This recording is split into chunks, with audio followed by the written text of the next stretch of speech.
Hey, what's up guys? Welcome to my Java tutorial. So, ngayon, ang ituturo ko is recursion. So, ano nga ba itong recursion na to? Ito yung method na tinatawag niya yung sarili niyang method.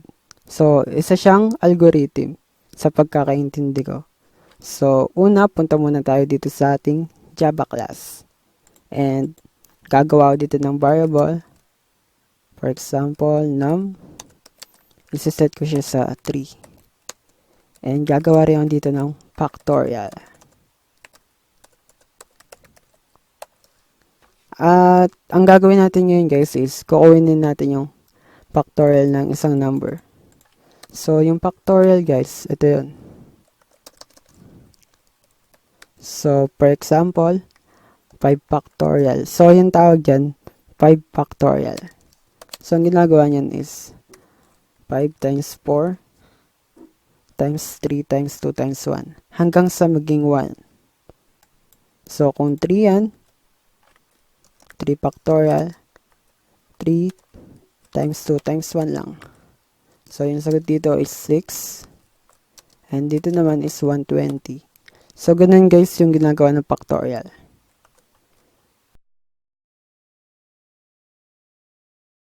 So, ngayon gagawa tayo ng method na ang re-return niyang value is yung factorial ng isang number. So, gagawa dito ng method, public static, int, kasi number na walang decimal places yung i-return natin. And the name is factorial. Gagawa dito ng parameter na may int, curly braces, and dito na yung logic natin. So, if num equals to 1, return 1. So, guys, pag isang line lang yung statement nyo, kahit wala ng curly braces. Pero kung dalawa yan, for example, meron dito. Kunwari, S out. So, dalawa yan. Kailangan naka-curly braces yan para masama niya tong dalawa na to. So, kung isa lang, isang line lang yung statement, pwede na kahit wala ng curly braces. And, kung hindi naman 1 yung num, re-return ko is return num times factorial num minus 1. So, ito na yung recursion guys. Tinawag ko yung sarili kong method. So, gagawin ko is factorial equals, kukol natin yung method, and yung argument natin is yung num, which is 3. And show ko siya sa screen. The factorial of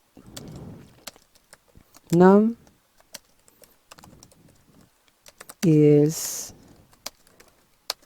ayun, kasi dito nakasave yung re-return yung value. So, factorial. So, i-run natin guys.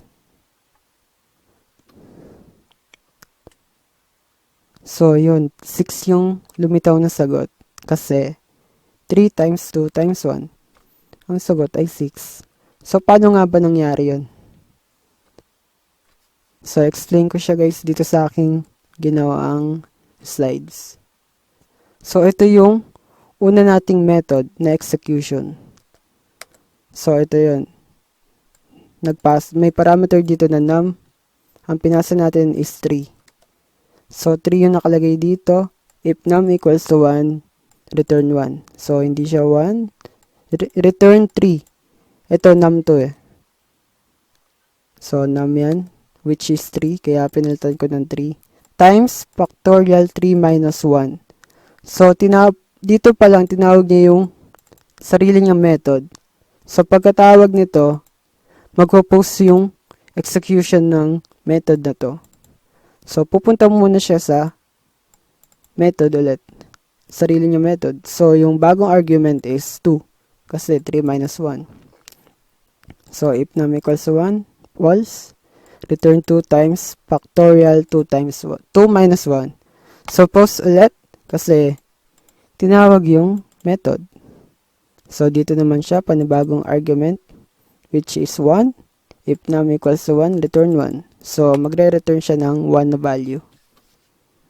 So, tapos na yung execution kasi di na tinawag yung tapos na yung execution kasi nag-return na siya ng value. And proceed na siya dito sa factorial 2.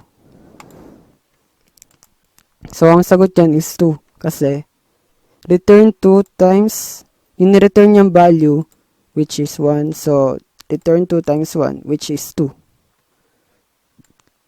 And mag-proceed din siya dito sa method na to, yung unang method.